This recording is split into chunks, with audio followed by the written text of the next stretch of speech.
Welcome to Intimate Conversations, where we learn about the people and stories behind early music. I'm Alexander Weimann, and in today's episode, my guest is Ronald Brautigam, who will be performing in Vancouver on Saturday, February the 28th at 7:30 p.m. at the Vancouver Playhouse as a part of our annual Lumen Festival in the spring to bring some warmth and light into the darkness. Welcome, Ronald. Thank you for taking the time. Oh, my pleasure. How are you doing? I'm fine. Very well, yeah. Working hard. We are recording here on February the 2nd, 10 o'clock. And which time is it for you? It's 7 o'clock at night here. So we've already had a day. I would like to focus on three topics. First of all, you, then the instrument, and then the repertoire for the program that you are going to perform. Please, our listeners and viewers, check EMV's website with a few informations on Ronald's incredible discography, which entails comprehensive recordings of what we would think of as the core of the Viennese classical era, such as Haydn, Mozart, Beethoven, but beyond that, Mendelssohn, Carl Maria von Weber, but also Shostakovich and Hindemith, who is a favorite of mine, and Frank Martin, I believe, as well. So you have a very wide background in piano. What made you become interested and so engaged in the earlier types of the piano? Well, I've always been interested in that particular repertoire. I love to play Mozart. And I remember in the 1980s, I came back from an orchestra rehearsal here in the Netherlands with a conductor who wasn't sort of on the same level or same ideas with Mozart. And I was quite unhappy. And I thought, well, I don't want to do this sort of playing for the rest of my life. There must be different ways.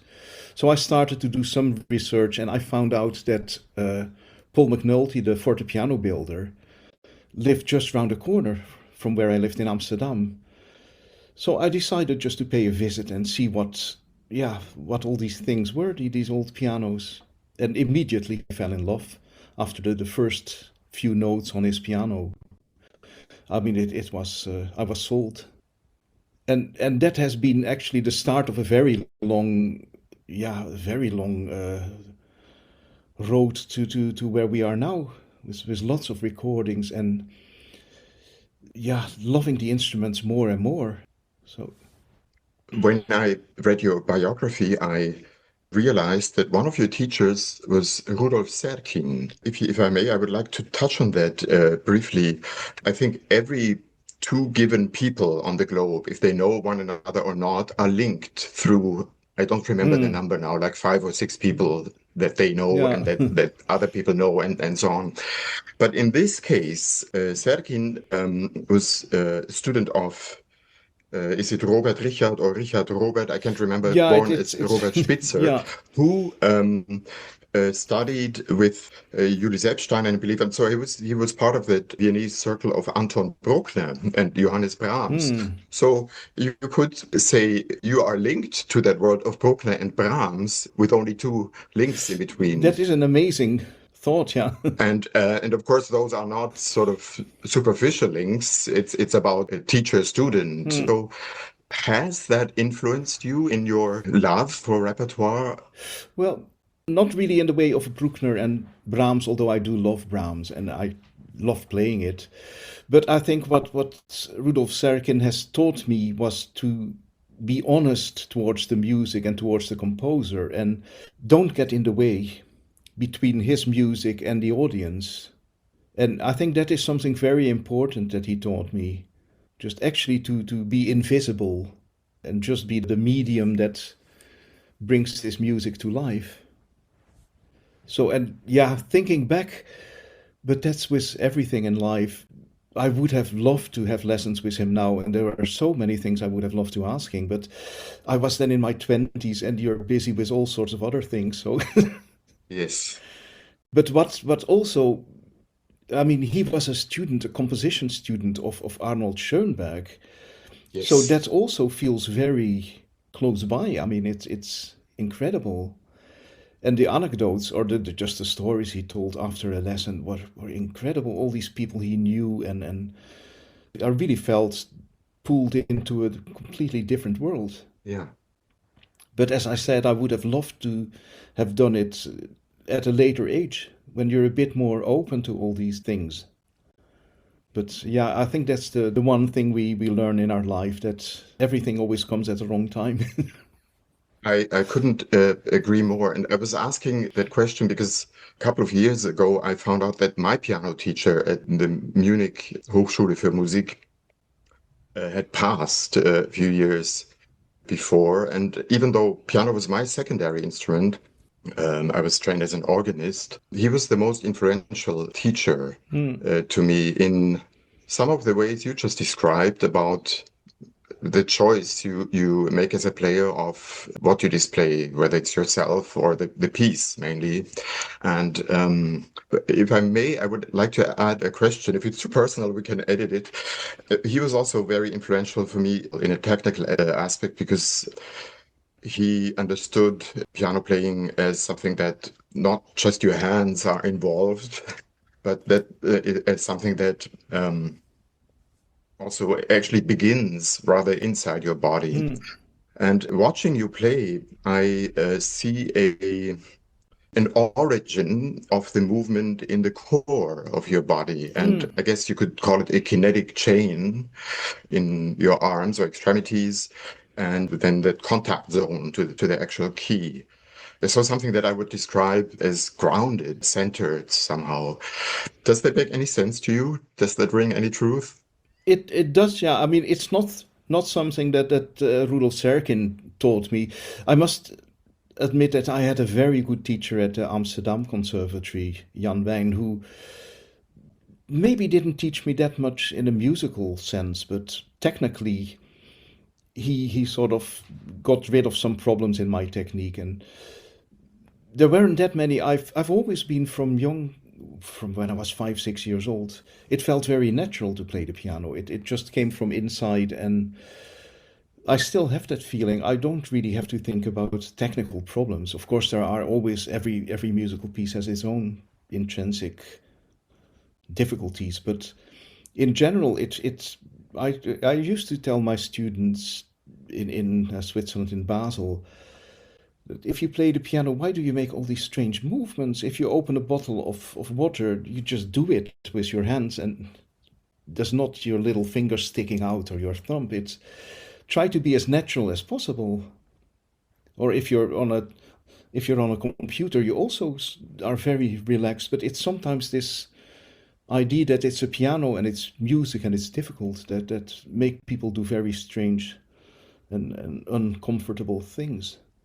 Yeah, that's true. It seems to be deeply human to make things complicated where they could be easy. Absolutely. You mentioned McNulty earlier, and of course that brings us to the instrument that you're going to play on the copy of the 1819 Grave.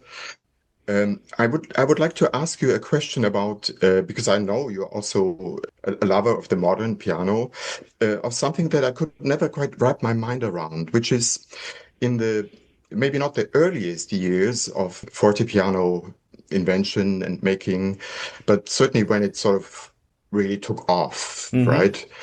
Around 1800 or so, I see an incredibly fast pace of change and new invention and all of that. Certainly up to the repetition kind of thing of Pleyel and somebody else, I believe. And then yeah, there is some change, but it seems to kind of ebb down, and then there's a type of piano that doesn't seem to change Hmm. as much anymore for a long period of time. So my first question would be, why do you think that is, and what does it mean? Well, I think that in every development, whether it's a musical instrument or a car or whatever, there always comes a point where the thing is actually perfect. And I mean, I find that with for instance, these old Walter Hammerflügel, I think Walter found a sort of piano that couldn't be improved on. And then came, of course, Graaf, and he completely threw open the doors to the romantic area and started improvising with a different sound philosophy. So he actually had to start all over again, building this completely new piano. And then came Streicher with the same idea, and he wanted something which was even bigger and more beautiful. And the French piano builders, Pleyel, Erard, they all started from a very small idea and created their own big instrument. But I think it's not one smooth way up. It's a bit like a bar of Toblerone chocolate. It goes up and down and up and down. And every time you reach the point where an instrument is perfect, and then somebody else there starts building an instrument that's maybe even better. So it's a sort of strange zigzag movement, the whole piano build. And of course, the composers, they almost couldn't keep up with it. It's not just the sound of the piano, but it's also the range of the keyboard. I mean, Mozart started with 5 octaves, then came 5.5, then 6, then 6.5. So every time when there was a new piano, they had to also start with a whole new concept, and they had all this whole new area of tones they'd never used before. And that is quite exciting, I find, especially in Beethoven. You find that it goes hand in hand with the piano builders, his growth as a composer. Yeah, yeah, absolutely. You said it kind of hit a point of perfection. In that light, what do you think about what some piano makers do to improve still? So I'm thinking of Fasioli's fourth pedal, Yeah, and that I would be actually even more interested in, those straight strung yeah. versions that I'm not sure I pronounce his I think name correctly. Chris Chris Mana, yeah, Main, for instance. he's Yeah, yeah. Mane, yeah.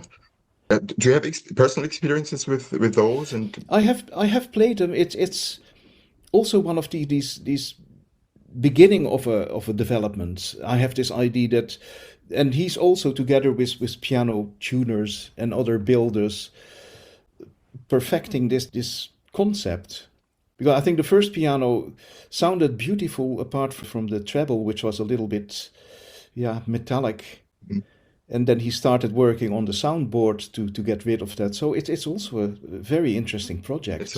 in a And process, it it, certainly. it and it I think it's not finished yet. Yeah. There's probably a lot more to happen. Well, yeah, that, as you already alluded to, I'm sure that the instrument, the Graph 1819, was seminal somehow for your thoughts of the program. And one part of it are two pivotal sonatas by Beethoven, the so-called Partitik and the Waldstein. Would you like to share your ideas with us that brought you to program those two pieces? Well, over the years, putting programs together, you find combinations that work and you find combinations that maybe work less. Yeah, And I've always found this combination of the C minor Partitik Sonate and the C major, yeah, the Waldstein. It's a very happy combination. yeah, It's like two sides of a medal or of a coin. It's the dramatic Beethoven who throws with things around him and has one tantrum after another. And then there's the beautiful C major Beethoven who, mhm, especially in the last movement, it's music from yeah. It's not earthy music anymore. yeah, It's sort of, and I think these two, it's a bit like yin and yang, or that whole concept of the two sides of the same thing. And I find this is Beethoven's yin and yang, yeah. if you like. I don't want to miss to mention that you find a live recording, if I'm not wrong, of Ronald playing the Waldstein Sonata in a beautiful surrounding, actually, with plants around you. I remember, which felt like they were listening to the music. It was a concert in the Amsterdam Botanical Gardens, Yeah, so it was quite special, yeah, and a good acoustic. That's of course something that really helps. But the whole entourage, the atmosphere was Yeah, fabulous. yeah. The smell of plants, and It also sounded even through the internet like a very nice instrument. I think that was a. I seem to remember it was an Erard I played it on Right. because we needed a piano that could stand the humidity of a, of a botanical Oh garden. yeah, yeah. No Yeah. kidding. So these Erards are very strong. Yeah, So yeah. that I'm still thinking of what you said earlier about the evolution of piano making, and that it's maybe not so helpful to think of it as one sort of line that gently evolves, but more as sort of zigzag attempts to it with mm, failures. And in a way, that's also true for the music history of that time. It seems to me, certainly leading to the classical era, but also in the transition to what we call romantic music. Schubert is a candidate where sometimes, let's say juries in a university would discuss, is this A major sonata still classical or already romantic, and that mm. sort of thing. So I was very happy about your choice of those four impromptus. I read somewhere that possibly they were meant as a really as a group of pieces to perform, not Yeah. quite like a sonata, but a little bit along these lines. Do you agree with that? I absolutely think they belong together. Also tonally, it's the F minor and the A flat major. And it works like a sonata. It's got sort of the length of a proper Schubert sonata. And it's great music. I think there's nothing impromptu about them. They're so well thought after and constructed. Yeah, So it's always a great joy to play them. yeah, And especially the last one, I mean, that's where Schubert really hits the ceiling. I mean, yeah, in a very dramatic way. The ending of the whole set yeah, is quite spectacular, yeah. It's incredible architecture. unheard of. Yeah. Yeah, it really sort of you feel like there is no roof. No, absolutely. It Yeah. is total total destruction. Yeah.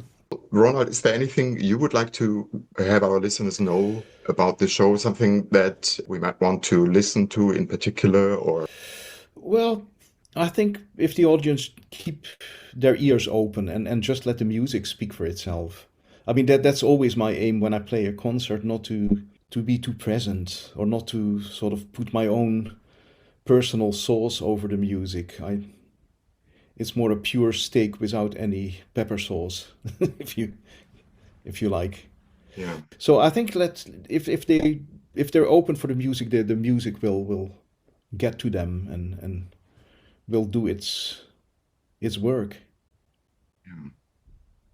It's an exquisite pick of pieces on a very beautiful instrument, which we have it for a few years now, Hmm. and it was tremendously helpful because we have a little selection of Walter or Schanz type of instruments in Mm-hmm. town, and we had an Erard and a Broadwood now, but there are many missing links probably, but certainly this one was extremely helpful to Oh, to absolutely. Yeah. present Yeah. that period because Yeah.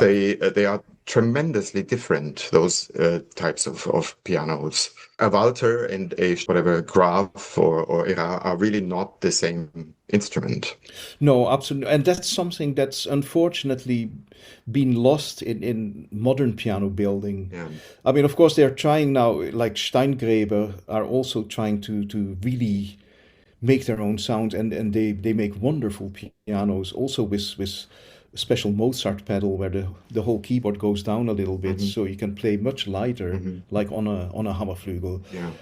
And yeah, I think that is interesting. But in the early days of piano building, every piano builder had its own philosophy and its own personal sound. Yeah. I mean, even Pleyel and Erard, same city, Paris, Yeah. built Same time. same time, but they're Yeah. completely Yeah. different. Yeah. And that's what I love so much about these old instruments. Every instrument has its own character Yeah. and sound philosophy. Yeah. Yeah, I understand. We will be welcoming you for a few days leading up to the show Hmm, to I get can't wait. exactly I can't wait to to come get over. accustomed to the instrument for once, but also, of course, the horrible time change. My family background is in Munich. My mom still lives there, so I travel there quite a lot, and I find those 9 hours hard. It's it hurts a bit. Yeah, But well, there's enough time to sort of adjust and yeah, get yeah. ready for the show. That's wonderful.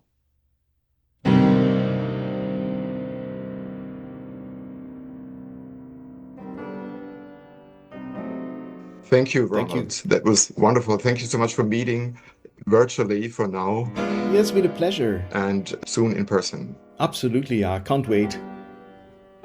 You can purchase tickets to Ronald's concert on February 28th at 7:30 p.m.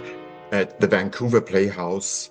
And I hope you'll join us for the next episode of Intimate Conversations.